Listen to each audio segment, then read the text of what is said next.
Pessoal, parece que toda semana é a mesma coisa, né? A gente fala de tarifas e essa semana vai ser diferente. Vamos falar de tarifas de novo, mas só um pouquinho, depois a gente vai falar mais do contexto brasileiro. Guilherme Régio, economista aqui do canal, e só falando o aspecto básico das tarifas, na verdade duas coisas importantes. A primeira é que as tarifas para o governo norte-americano já ficou claro que eles acabaram perdendo um pouco a mão, tá? Então foram, né, obviamente para patamares muito elevados.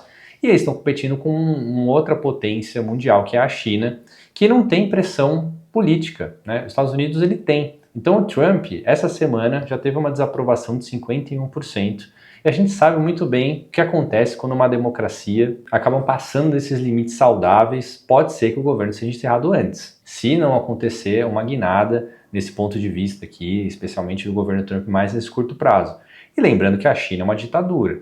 Então, lá as pressões políticas não existem. Então, o governo pode ficar com uma política austera muito maior de tempo, por exemplo, e sofrer muito menos com essas políticas, dado que ela não tem, né? Então, uma dissonância ali de outros partidos que possam, né, fazer alguma pressão ou então, né, fazer uma oposição muito mais forte. E uma outra coisa, trazendo um pouco de fofoca aqui para vocês, que é justamente na Casa Branca tem alguns rumores que provavelmente os Estados Unidos, né, no governo Trump, vai colocar uma tarifa ali por volta de 50% a 60%. São fortes rumores, pode não acontecer, mas aí o governo já vai tentar vender isso como algo, uma estratégia. Então o governo Trump nunca vai vender que errou, tá? Primeiro de conversa. Então pode ser que isso, né, caso aconteça, aí a gente tenha uma reversão do que a gente está vendo hoje de bolsa, de todos os ativos, né, que a gente vem comentando aqui ao longo da semana, né, o dólar sendo muito pressionado.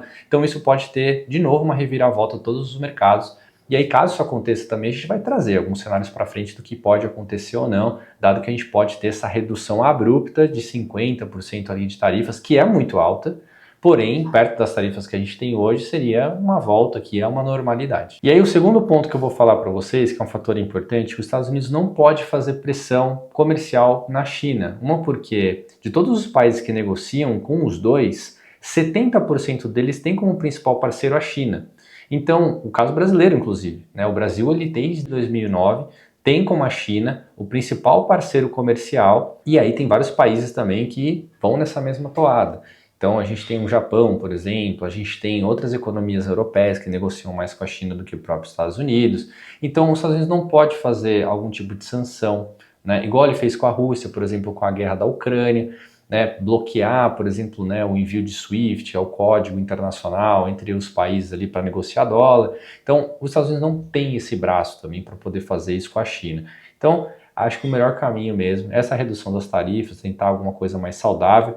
E a China, obviamente, que não é burra nem nada, ela vai sentar para negociar, porque para ela também não é interessante continuar nesse cenário que a gente está vivenciando hoje. Voltando para o Brasil, três coisas importantes a serem ditas. A primeira é o desemprego, que bateu 7%. Estamos numa subida dessa taxa. Provavelmente para os próximos períodos a gente vai ver taxas infelizmente maiores, porque a nossa taxa de juros está muito alta, então todos os projetos da economia acabam não saindo do papel, as empresas sofrem muito para contratar, porque o custo de, né, você ter essa captação está muito alta, então as empresas acabam freando um pouco a sua ânsia de contratar, e aí acaba, né, obviamente, impactando toda a economia. Não tem nenhuma projeção de vários economistas que foram consultados aqui pela gente que vão a cabo de menos de 10% nos próximos 2 anos, né? Então provavelmente a gente vai conviver no Brasil, infelizmente, com inflação mais alta e também com desemprego mais alto. O segundo ponto é o consignado do CLT, o famoso empréstimo ali na carteira de trabalho do Lula,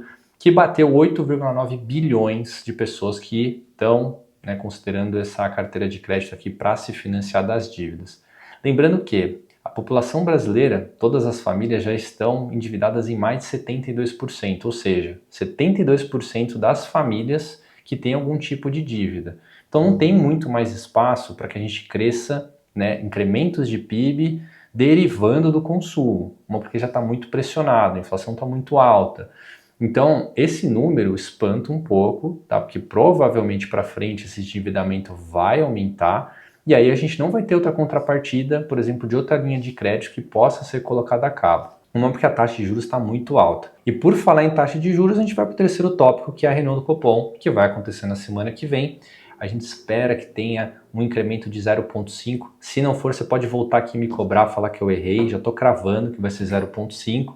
E a gente vai restar com a taxa ali de 14,75, provavelmente. Até o final do ano, provavelmente mais uma pequeno incremento de 0,25, restando a taxa final de 15%. Também pode me cobrar. Se no final do ano tiver isso, você pode voltar aqui e falar que eu errei. E aí vamos falar um pouco de bolsas mundo afora?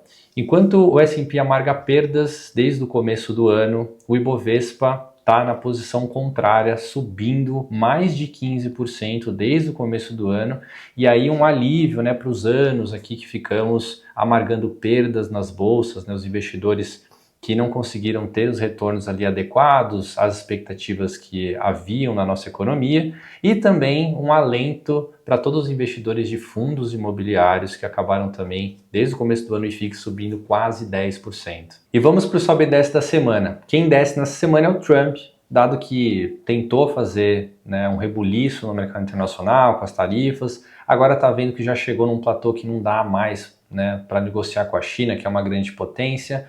Chegou num beco sem saída, vai ter que acabar voltando um pouco todas essas políticas.